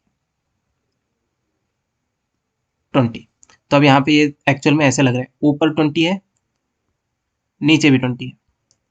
जब 20 20 सीरीज में लगाएंगे तो आंसर आएगा उनका R1 R2 divided by R1 plus R2, 20 into 20 divided by 20 plus 20।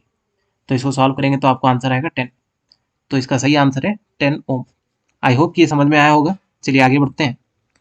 इस क्वेश्चन में हमसे बोला गया है, two heating coils of resistances 10 ohm 20 ohm are connected in parallel and connected to a battery of 12 volt, EMF 12 volt and internal resistance 1 ohm. The power consumed by them are in the ratio. तो इसका मतलब हमारे पास दो coils है जिसका resistance 10 ओम है और एक कॉइल है रेजिस्टेंस 20 ओम है। इसको हमने एक बैटरी लगाया जिसका EMF 12 वोल्ट है और एक इंटरनल रेजिस्टेंस उसका 1 ओम है। तो इसका जो पावर कंज्यूम्ड है P1, इसका जो पावर कंज्यूम्ड है P2। तो इन दोनों का रेशियो निकालना है। तो चलिए मान लेते हैं इनके पास कुछ वोल्टेज है V, इसका भी कुछ वोल्टेज ड्रॉप है कितना V। तो पावर का फॉर्मूला होता है I इंटू वी। तो हम क्या लिखते हैं, I is equal to V by R लिखते हैं ना। तो वैसे यहाँ पे भी लिखेंगे P equal to V divided by R into V, यानी कि V square divided by R. तो P1 अगर मेरे को लिखना है तो मैं कैसे लिखूंगा, P1 equal to V square divided by R कितना है 10। P2 अगर लिखना है तो मैं कैसे लिखता हूँ, we square divided by R2 कितना है 20। तो मेरे को P1 बाई P2 चाहिए, P1 बाई P2 मतलब V square divided by 10 into 20 divided by V square. मैं इसको उल्टा करके लिख रहा हूँ, वी स्क्वायर कैंसिल, ये वाला 0 कैंसिल, तो आंसर आया 2:1। तो देखिए कौन सा ऑप्शन है, थर्ड वाला। चलिए आगे बढ़ते हैं। इस क्वेश्चन में हमसे बोला गया है, a proton is projected with uniform velocity v along the axis of a current carrying solenoid, then. तो सोलेनॉइड है कोई कुछ इस तरीके से, तो इसके अंदर अगर करंट फ्लो होगा तो इसमें मैग्नेटिक फील्ड ऐसे डायरेक्शन में बनेगी जो कि उसके एक्सिस में होगी। तो हमने भी क्या किया, एक पार्टिकल को, प्रोटॉन को इसके अंदर ऐसे ही थ्रो कर दिया। तो अब बताओ इसका एंगल कितना है दोनों के बीच में, थीटा इक्वल टू 0 डिग्री। तो कैसे जाएगा, तो फोर्स का फॉर्मूला होता है Q V B sine theta, है ना। तो जब थीटा की वैल्यू 0 होगी, ये 0 होगा, तो इसका मतलब फोर्स 0 होगा, F equal to 0 when theta equal to 0, है ना। तो इसका मतलब इस प्रोटॉन के ऊपर कोई फोर्स नहीं लगेगा, तो वैसे ही स्ट्रेट जाएगा। तो देखते हैं, proton will be accelerated along the X axis, नहीं क्योंकि फोर्स तो 0 है। Proton will be circular path, नहीं ये गलत है। Then proton move along the helical path, ये भी बिल्कुल गलत है। हेलिकल पाथ मतलब ऐसे होना है, ऐसे तो नहीं जाएगा ना, तो इसका मतलब ये भी गलत है। Proton will continue to move with the velocity v along the X axis, तो इसका मतलब ये सही है। चलिए नेक्स्ट आगे बढ़ते हैं। इस क्वेश्चन में हमसे कहा गया है, in the cyclotron as the radius of the circular path of the charge particle increases. तो इसका मतलब रेडियस इंक्रीज हो रहा है ना। तो हमको पूछा गया है ओमेगा और वी में क्या फर्क पड़ रहा होगा बोल के पूछा है। तो यहाँ पे देखिए जब आप रेडियस लिखते हो तो क्या लिखते हो, M V divided by Q B बोल के लिखते हो, है ना। तो जब रेडियस बढ़ेगा तो वी कैसे होगा, देखिए V equal to Q B R divided by M. तो यहाँ से रेडियस अगर से इंक्रीज होता जाएगा तो वी भी इंक्रीज होगा, आर इंक्रीज होने से वी इंक्रीज होगा। अब ओमेगा का कैसे करेंगे, चलिए ओमेगा के बारे में कैलकुलेशन करते हैं। तो ओमेगा के लिए हमको चाहिए टी, जो कि 2πm divided by Q B के बराबर होता है, राइट। तो हम ओमेगा कैसे लिखते हैं, 2π डिवाइडेड बाई टी बोल के लिखते हैं। तो इसका मतलब जब हम इसको यहाँ पे पुट करेंगे तो ओमेगा क्या आएगा, omega equal to 2π divided by 2πm divided by Q B लिखना था, मैंने इसको ऊपर ले लिया। तो 2π ये कटा तो ये आया Q B divided by M. तो यहाँ से पता चल रहा है कि ओमेगा के अंदर तो आर आता ही नहीं है, तो इसका मतलब ओमेगा को कुछ भी फर्क पड़ने वाला नहीं है। तो आर बढ़ने से सिर्फ वी को फर्क पड़ेगा। तो यहाँ पे देखिए both omega and V increases, नहीं ओमेगा ओनली इंक्रीजेस, बिल्कुल नहीं, ओमेगा तो चेंज नहीं हो रहा है। तो वी रिमेन्स चेंज, यहाँ पे कॉन्स्टेंट बोला है तो ये गलत है।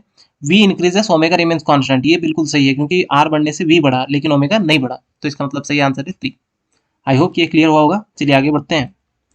इस क्वेश्चन में हमसे कहा गया है a conducting wire carrying a current is arranged as shown in the figure the magnetic field at O. तो इसका मतलब ये वाले सिस्टम की वजह से हमको यहाँ पे मैग्नेटिक फील्ड निकालनी है।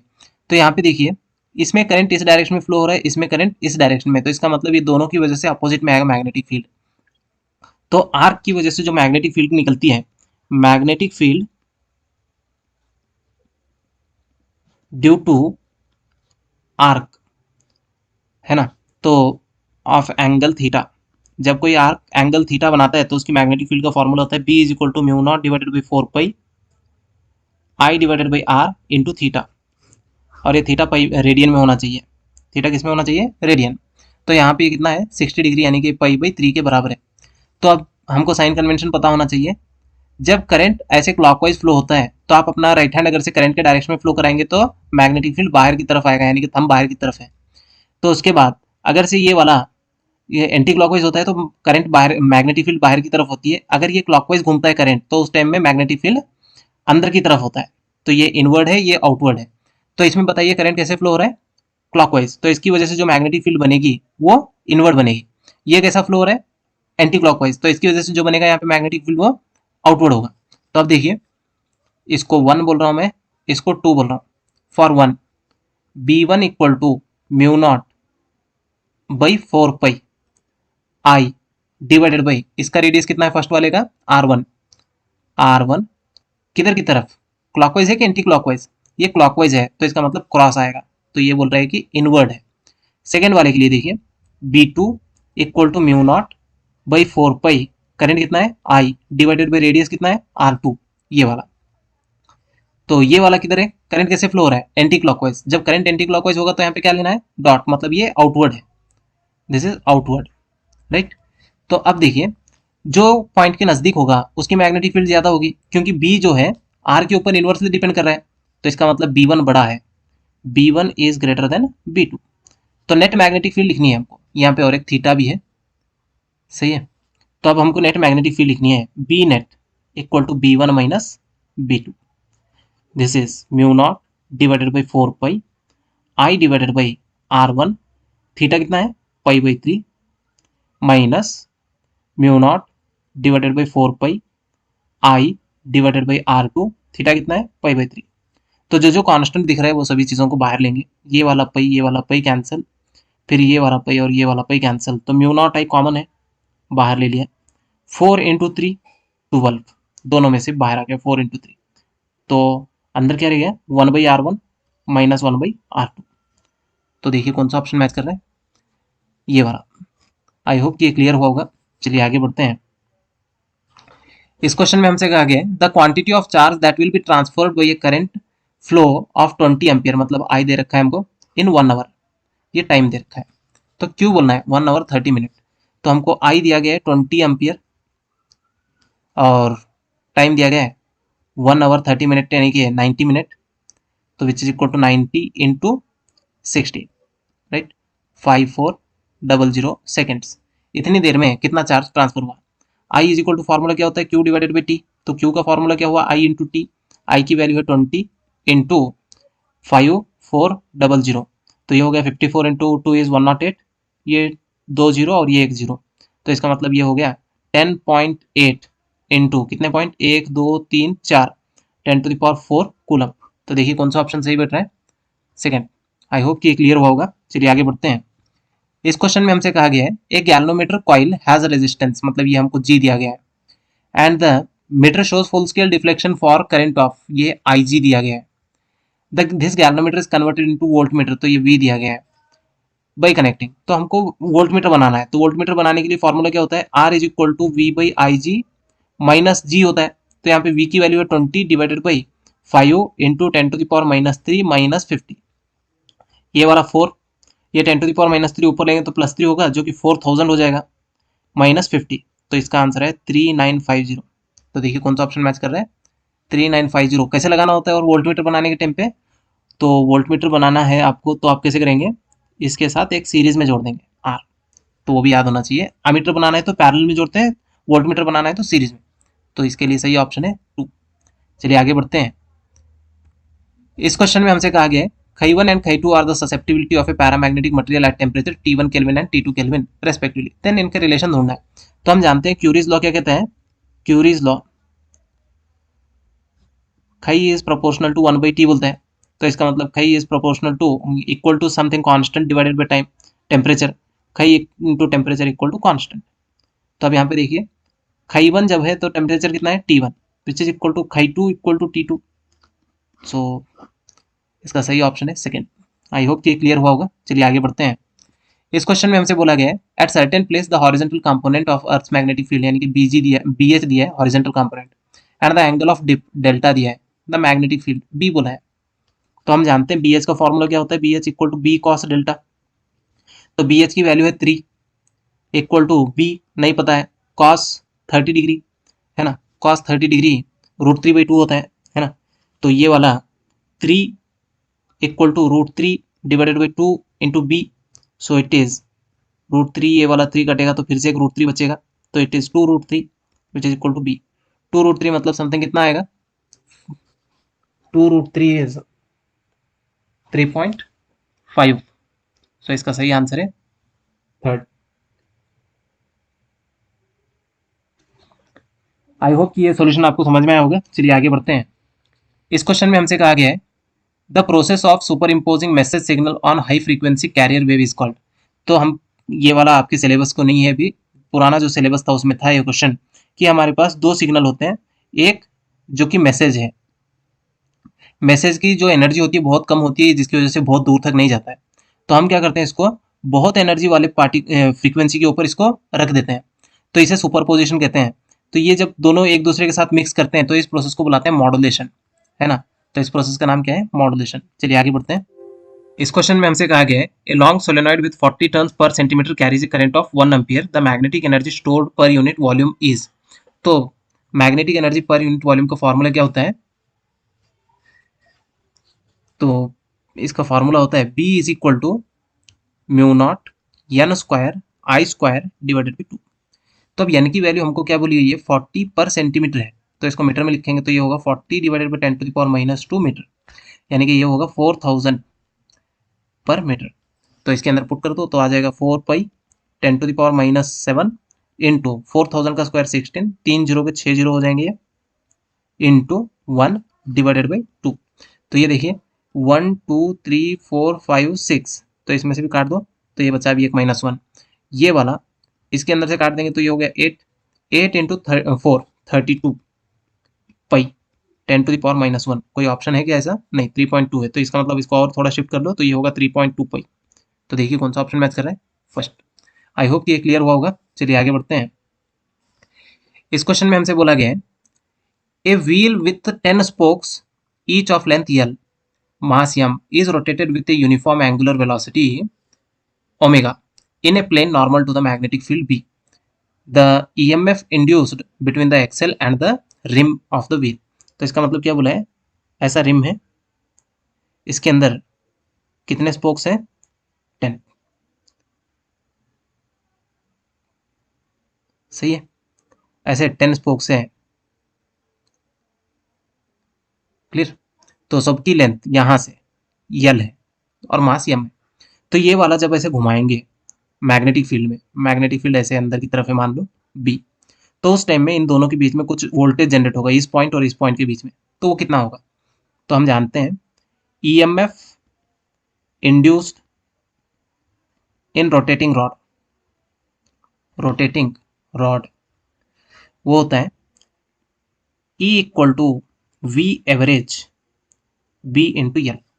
तो इस केस में अगर आप रॉड को देखेंगे तो ये एक्सेल है, तो इसकी वेलोसिटी है 0, ये ऐसे घूम रहा है ओमेगा से, तो इसकी वेलोसिटी है ओमेगा एल, क्योंकि इसकी लेंथ एल है, तो वी।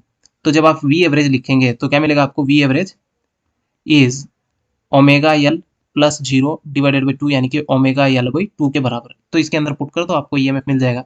वी एवरेज कितना है? Omega L B L divided by 2 which is equal to half omega L square B. देखिए कौन सा ऑप्शन मैच कर रहा है? Half omega B L square, तो ऑप्शन सेकंड मैच कर रहा है। चलिए नेक्स्ट आगे बढ़ते हैं।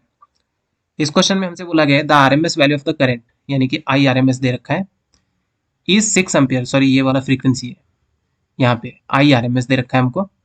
The average value of AC current over 1 cycle, तो ये तो जानते हैं हम कि जब एसी का ऐसा एक साइकिल कंप्लीट होता है तो ये वाला एरिया और ये वाला एरिया दोनों को ऐड करेंगे तो कितना आता है? 0। तो इसका मतलब एवरेज वैल्यू कितनी होती है कंप्लीट साइकिल में? 0। चलिए आगे बढ़ते हैं। इस क्वेश्चन में हमसे बोला गया है a capacitor of capacitance 10 microfarad C दे रखा है, is connected to an AC source and AC ammeter if the source voltage is V दिया है, मतलब ये पूरा इंस्टेंटेनियस दिया है। Reading of the ammeter, ammeter का रीडिंग मतलब आई आर एम एस पूछ रहा है हमको, I R M S equal to question mark, right. तो ये वाला अपना वी नॉट है, ये ओमेगा है ना। तो एक्स सी ढूंढ लेते हैं, 1 बाई ओमेगा सी के बराबर होता है 1 डिवाइडेड बाई ओमेगा कितना है? 100, सी कितना है?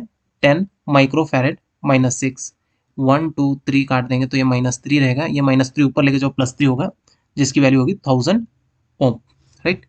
तो अभी V I R M S चाहिए, आई आर एम एस का फॉर्मूला होता है V R M S divided by X C. तो यहाँ पे वी नॉट पता है मुझको, है ना, तो वी आर एम एस का फॉर्मूला क्या होता है? V not divided by √2।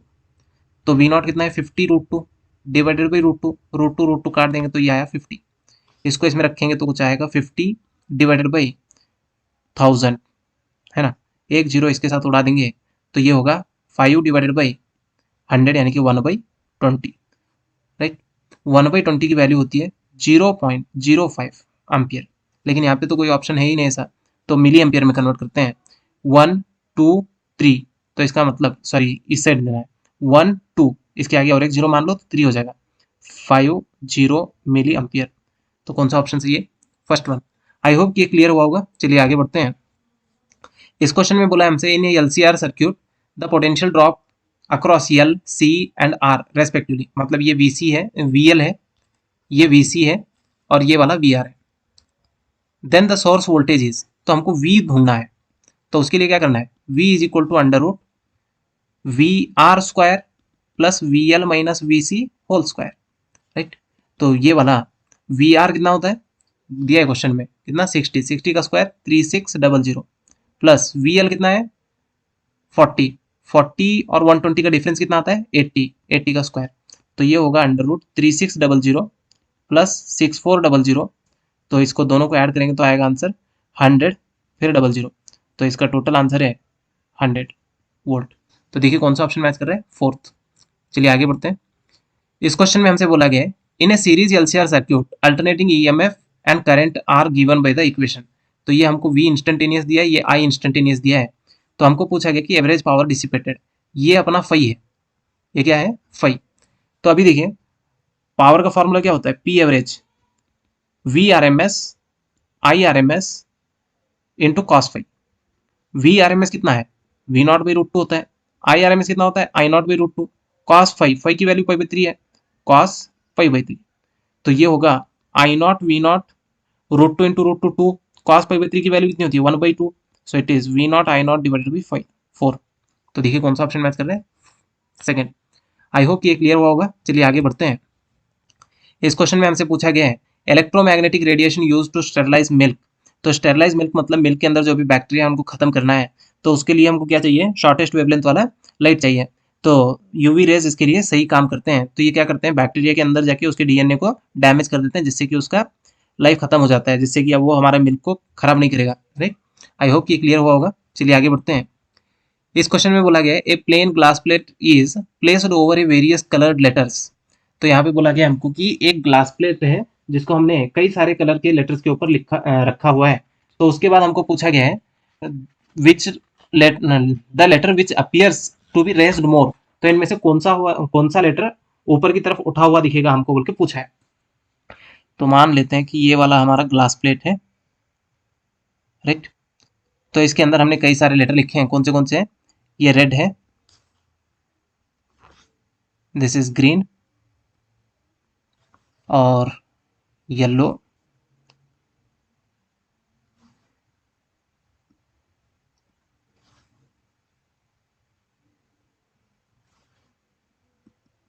This is violet. तो हमको पूछा गया है कि इनमें से कौन सा वाला कलर ऊपर उठा हुआ लगेगा हमको बोला है। तो इसका मतलब वो शिफ्ट पूछ रहा है हमको। क्या पूछ रहा है? शिफ्ट। तो शिफ्ट का फॉर्मूला क्या होता है? Shift equal to T times 1 - 1/μ।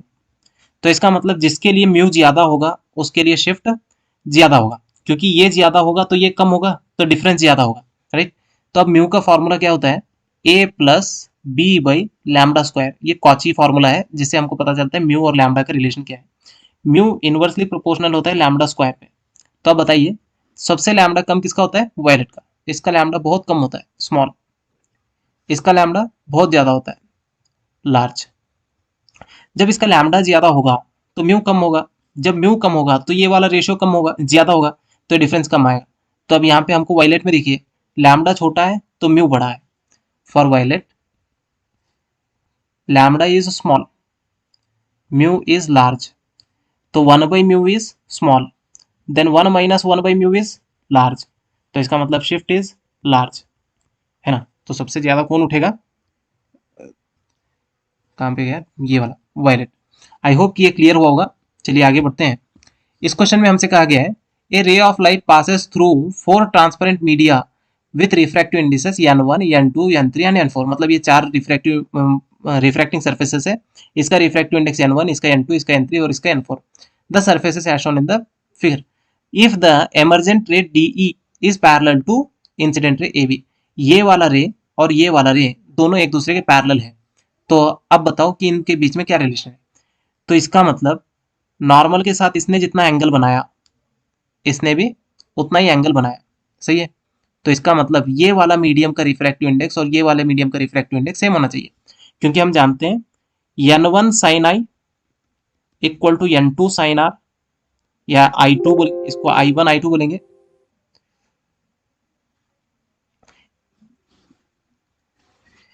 n1 sin i equal to n2, इसको i1 बोलेंगे और इसको i2 बोलेंगे, equal to n3 sin i3 equal to n4 sin i4। तो हमको बोला गया है ये वाला रे और ये वाला रे पैरेलल है, इसका मतलब i1 इक्वल टू i4 बोला गया है। तो ये वाला इसको डायरेक्ट इक्वेट कर लो। तो n1 sin i1 equal to n4 sin i1। क्यों? i4 की वैल्यू भी किसके बराबर है? i1। तो ये वाला टर्म कैंसिल। तो क्या मिला आपको यहाँ से? n1 equal to n4। तो इसके लिए कौन सा आंसर चाहिए? फर्स्ट। चलिए नेक्स्ट आगे बढ़ते हैं।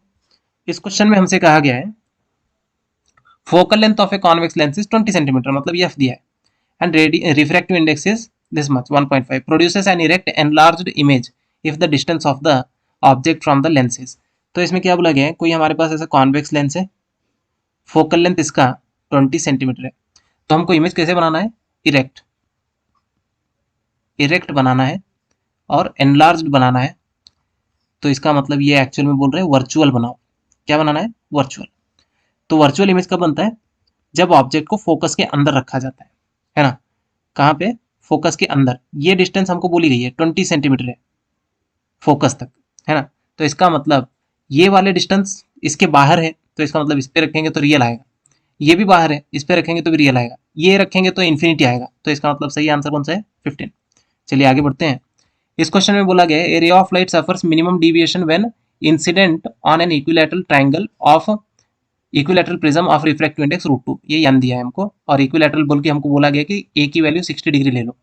Right, the angle of incidence i हमको बोलना है, i equal to question mark. Right, तो अब इसके लिए कैसे सॉल्व करेंगे? हम जानते हैं n is equal to sine i sine a plus d divided by 2, divided by sine A by two. सही है, हमको ये वैल्यू चाहिए, ये राइट, क्योंकि ये वैल्यू किसके बराबर होती है, आई, तो हमको आई चाहिए। तो यहाँ से अगर मैं लिख दूँ N sine A by two, N sine A by two equal to sine I, लिख सकता हूँ ऐसे। तो एन की वैल्यू कितनी है, √2 sine 60 divided by 2 that is 30 which is equal to sine I. तो √2 into 1/2 which is equal to 1/√2 जो कि साइन आई के बराबर है।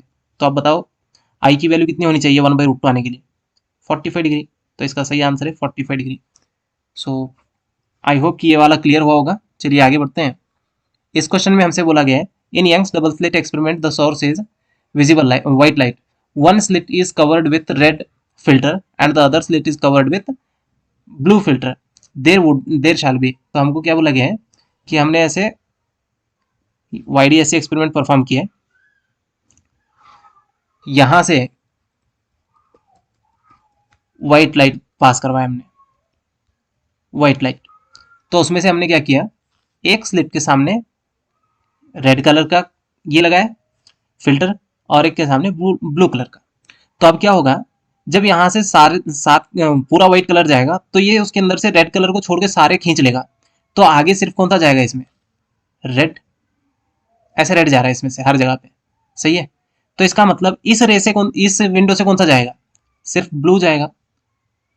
सही है, तो इसका मतलब यहाँ से कोई ब्लू इधर नहीं आएगा, यहाँ से कोई रेड इधर नहीं जाएगा। तो इसका मतलब यहाँ पे इंटरफेरेंस होगा ही नहीं। इंटरफेरेंस होने के लिए दोनों स्लिट से दोनों सेम वेवलेंथ आने चाहिए। यहाँ से अलग वेवलेंथ आ रहा है, यहाँ से अलग, तो इसका मतलब यहाँ पे कोई इंटरफेरेंस नहीं होगा। तो इसका सही आंसर है नो इंटरफेरेंस। आई होप कि ये क्लियर हुआ होगा। चलिए आगे बढ़ते हैं। इस क्वेश्चन में हमसे कहा गया है लाइट ऑफ वेवलेंथ यानी कि लैम्डा दे रहा है is incident normally on A slit of width 0.2 millimetre. तो ये हमको विड्थ भी दिया हुआ है, तो small D the angular width of the central maxima in the diffraction pattern. Diffraction pattern में हमको सेंट्रल मैक्सिमा का एंगुलर विड्थ बोलना है। तो इसको अगर से आप देखेंगे तो ये हमारा सेंट्रल मैक्सिमा बन रहा है यहाँ पे। तो सेंट्रल मैक्सिमा ऐसे बनता है, दोनों साइड में बनता है। तो ये वाला इसका बीटा ऊपर और बीटा नीचे, तो हमको यहाँ से ये वाला एंगल चाहिए, ये थीटा। तो ये वाला कितना होता है, कैपिटल डी। कितना होता है, कैपिटल डी। तो हमको ये वाला चाहिए। तो अगर मैं इसको फिर से ड्रॉ करूं तो ये कुछ ऐसे है, ये बीटा, ये वाला कैपिटल डी। तो मेरे को ये एंगल चाहिए दो बार, नीचे से भी एक बार, एक ऊपर से, क्योंकि इसका टोटल विड्थ होता है 2 बीटा, राइट। तो अब इसको कैसे सॉल्व करेंगे, तो अब यहाँ पे देखिए टैन लगा सकते हैं आप। तो tan theta equal to beta divided by capital D, है ना। बीटा की वैल्यू क्या होती है, lambda D divided by small D divided by capital D. तो ये वाला और ये वाला कैंसिल। तो लैम्डा की वैल्यू हमको पता है 600 into 10⁻⁹ divided by small D कितना है 0.2 10⁻⁻3। तो ये वाला -3, ये वाला -9 कटा तो -6। तो ये वाला 3000 आएगा, ये दिस इज 3000 10⁻⁻6। तो यहाँ पे कोई ऑप्शन दिख रहा है क्या, नहीं। क्यों नहीं दिख रहा है, क्योंकि हमने सिर्फ एक थीटा फाइंड किया। तो ऐसे दो चाहिए हमको। तो इसका मतलब इसको 2 टाइम्स मल्टीप्लाई करेंगे तो कितना आएगा 6000 10⁻⁻6। तो इसको पीछे ले लो तो क्या आएगा 1 2 3। तो ये वाला काट देंगे तो -3 रेडियन। तो इसका मतलब 6 इंटू 10⁻⁻3 रेडियन। आई होप कि ये समझ में आया होगा। तो इसका सही आंसर है 1। चलिए आगे बढ़ते हैं। इस क्वेश्चन में हमसे कहा गया है for what distance is ray optics is good approximation when the aperture is 4 millimeter and the wavelength of the light is 400 nanometre. तो हमको पूछा गया है कि कितने इस तक हम इसको रे ऑप्टिक्स लगा सकते हैं। तो उसके लिए होता है फ्रेस्नेल डिस्टेंस। तो हम फ्रेस्नेल डिस्टेंस अगर से लिखेंगे, फ्रेस्नेल डिस्टेंस इसका फॉर्मूला होता है z is equal to a² divided by lambda, a² divided by lambda. A की वैल्यू हमको दी गई है 4 मिलीमीटर, यानी कि 4 into 10⁻³ whole square divided by lambda कितना है 400, 400 इंटू 10⁻⁹ स्क्वायर करेंगे तो 16 10⁻⁻6 डिवाइडेड बाई 400 10⁻⁻9। ये -6 ये -9 ये -3 से कट जाएगा। तो 16 ये वाला 1 से, ये वाला 4 से, तो 4 इंटू 10⁻⁻3 ऊपर जाके +3 डिवाइडेड बाई 100। तो ये वाले 2 जीरो इसमें से काट दो तो ये वाला 2, तो सॉरी 1 आएगा। 4 इंटू 10 यानी कि 40, कितना आएगा ये 40। तो इनमें से देखिए कौन सा ऑप्शन सही है, 40 मीटर। आई होप कि ये क्लियर हुआ होगा। चलिए आगे बढ़ते हैं।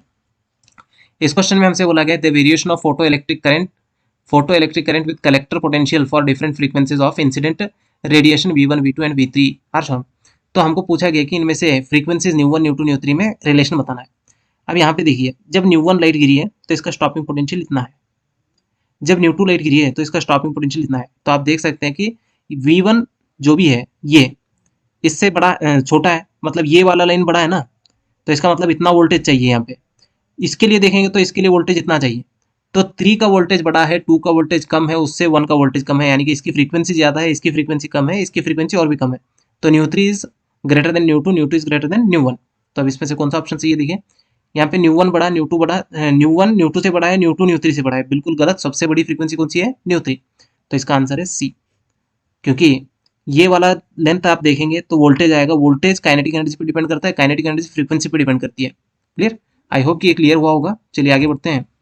इस क्वेश्चन में हमसे बोला गया है the de Broglie wavelength of an electron accelerated to a potential of 400 volt भी दिया है।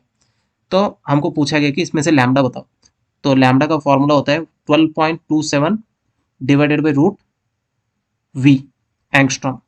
तो इसमें 12.27 डिवाइडेड बाई रूट 400, तो 400 का रूट निकालो तो क्या आता है 12.27 डिवाइडेड बाई 20, तो 2 से डिवाइड करेंगे तो ये होगा 6.13 divided by 10 which is equal to 0.613 into 10 to the power minus 10 है। यहाँ पे जो भी ऑप्शन है किसमें है, नैनोमीटर, तो इसको अगर एक पॉइंट और शिफ्ट करेंगे तो 0.06 10 टू द पावर -9 मीटर। तो इसका सही ऑप्शन है 4। आई होप कि क्लियर हुआ होगा। चलिए आगे बढ़ते हैं। इस क्वेश्चन में हमसे बोला गया है total energy of electron in excited state. तो ये हमको ई टोटल दिया है, यानी कि ई है ना।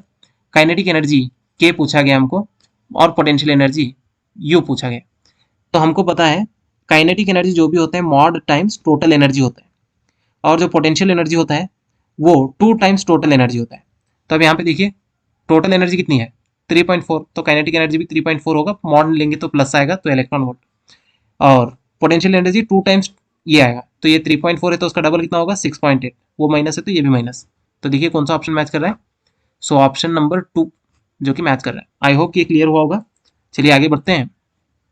इस क्वेश्चन में हमसे पूछा गया है when electron jumps from n equal to 4 to n equal to 1 the angular momentum of the electron changes by. तो इसका मतलब ये वाला n इक्वल टू 4 ऑर्बिट है और ये वाला n इक्वल टू 1 ऑर्बिट है, तो इलेक्ट्रॉन यहाँ से यहाँ जंप मार रहा है। तो इसका मैं लिख रहा हूँ L4, इसके लिए लिख रहा हूँ L1, चेंज लिखना है delta L equal to L4 minus L1 बोल के लिख रहा हूँ। तो 4h divided by 2 pi minus h divided by 2 pi. क्यों ऐसे लिखा मैंने, L is equal to NH by 2 pi होता है, राइट। तो 4 माइनस 1 3h डिवाइडेड बाई 2 पाई। तो देखिए कौन सा ऑप्शन सी है, सी। चलिए आगे बढ़ते हैं। इस क्वेश्चन में हमसे कहा गया है radio active sample of half life, तो हमको टी हाफ दे रखा है, कंटेंस n 1000x न्यूक्लियाई, तो इसका मतलब ये वाला उसका n नॉट दे रखा है हमको। Number of original nuclei present after, यानी कि n पूछ रहा है कब, जब टाइम की वैल्यू इतनी हो। तो इसको सॉल्व करने का तरीका है t is equal to n into T half, ये वाला फॉर्मूला आपको याद रखना है फर्स्ट, है ना। तो जो भी टाइम है वो number of times half life होगा, तो यहाँ से मेरे को n चाहिए, तो n इज इक्वल टू क्या आएगा t divided by T half, तो t की वैल्यू है 5, ये वाला 10, तो ये आंसर है 1/2। तो अब n को हम इसके साथ कैसे जोड़ेंगे, तो इसका फॉर्मूला है n by N not equal to 1/2 to the power n होता है। तो यहाँ पे n की वैल्यू पुट कर दो 1 divided by 2 to the power 1/2 which is equal to 1/√2, that is 0.707। तो हमारे पास n नॉट कितना है 1000, तो n चाहिए, तो 0.707 इंटू 1000 x, तो ये आंसर आएगा 707x। तो बोलिए कौन सा ऑप्शन सही है, ये वाला। आई होप कि ये क्लियर हुआ होगा। चलिए आगे बढ़ते हैं। इस क्वेश्चन में बोला है हमको an element x decays into element z। तो यहाँ पे हमारे पास जो एलिमेंट है x वो बाद में z बन रहा है बाई 2 स्टेप प्रोसेस, तो पहले वो y बनेगा फिर z बनेगा। तो यहाँ पे देखिए x से y जब बनेगा तो इसमें से एक अल्फा पार्टिकल जा चुका है, तो अगर मैं इसका कुछ एटॉमिक नंबर मान लूँ एक z और मास नंबर मान लूँ a, तो इसमें से 2 चले गए, तो इसका मतलब यहाँ पे आएगा z माइनस 2, और ऊपर से कितने चले गए 4, तो इसमें आएगा a माइनस 4, सही है। तो अब फिर y के अंदर से क्या हो गया 2 इलेक्ट्रॉन चले गए, तो अब इसका एटॉमिक नंबर कितना था z माइनस 2, ये वाला a माइनस 4। तो अभी इसमें बीटा डीके हो रहा है, तो इसके अंदर क्या होगा तो दो नेगेटिव चार्जेस गए तो इसके अंदर दो पॉजिटिव चार्जेस बढ़ जाएंगे, तो इसका मतलब इसका एटॉमिक नंबर फिर से Z A-4। तो अब बताइए X का Z और Z का Z दोनों सेम है ना, तो इसका मतलब जिनका Z सेम होता है, A डिफरेंट होता है, उन्हें क्या बुलाते हैं हम? आइसोटोप्स। वैसे भी ये वाला आपके सिलेबस में नहीं पूछेगा, ये और प्रीवियस वाला क्वेश्चन, क्योंकि ये दोनों क्वेश्चन आपके सिलेबस में नहीं थे इस साल, तो ये नहीं आएंगे आपको। चलिए आगे बढ़ते हैं।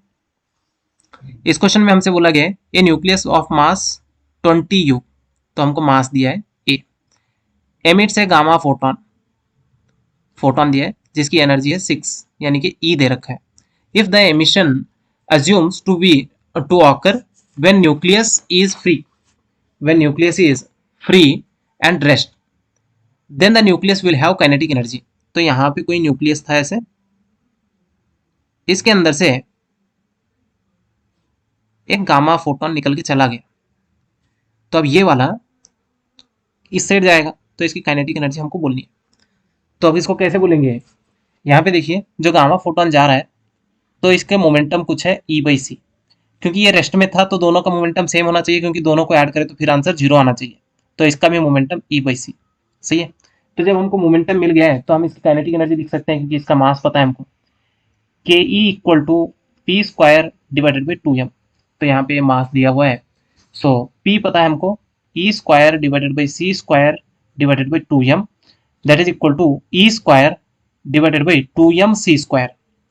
तो जब आप इसके अंदर वैल्यूज पुट करेंगे तो E किस में दिया आपको? इलेक्ट्रॉन वोल्ट, यानी कि 6 × 10⁻⁻6 × 1.6 10⁻⁻19, और इसका आपको होल स्क्वायर करना है, क्योंकि ये वाला अभी मैंने जॉल में कन्वर्ट किया, डिवाइडेड बाई 2 × m कितना है 20 × 1.67 10⁻⁻27। क्यों किया ऐसे? क्योंकि ये वाला एटॉमिक मास यूनिट में है, तो अभी मैंने इसको केजी में लिखा है, इनटू c² 3 × 10⁸ और इसका होल स्क्वायर। जब आप इसको पूरा सिंप्लीफाई करेंगे तो आपको आंसर आएगा 1 किलो इलेक्ट्रॉन वोल्ट। आई होप कि ये क्लियर हुआ होगा। चलिए आगे बढ़ते हैं। इस क्वेश्चन में हमसे बोला गया है constant DC voltage is required from a variable AC voltage, which of the following is correct order. तो पहले हमको क्या करना है, डीसी से एसी जाना है, और कैसा चाहिए वो? कांस्टेंट चाहिए। तो इसका मतलब फर्स्ट प्रोसेस होना चाहिए रेक्टिफायर, और लास्ट प्रोसेस होना चाहिए वोल्टेज रेगुलेटर, सही है। तो वोल्टेज रेगुलेटर, तो इसके अंदर देखिए फर्स्ट प्रोसेस रेक्टिफायर, रेक्टिफायर क्या करता है? एसी को डीसी बनाता है, so this is AC to DC. तो first process rectifier, last process कैसा चाहिए? रेगुलेटर। रेगुलेटर क्या करता है? कांस्टेंट आउटपुट देता है हमको, कांस्टेंट आउटपुट देने के लिए रेगुलेटर चाहिए, तो इसका मतलब ये वाला सही है। आई होप कि क्लियर हुआ होगा। चलिए आगे बढ़ते हैं। इस क्वेश्चन में हमसे बोला गया है in a transistor the collector current varies by 0.49। तो इसका मतलब ये डेल्टा IB दिया है, सॉरी IC, कलेक्टर करंट है IC, and emitter current varies by, तो ये वाला डेल्टा IE दिया है।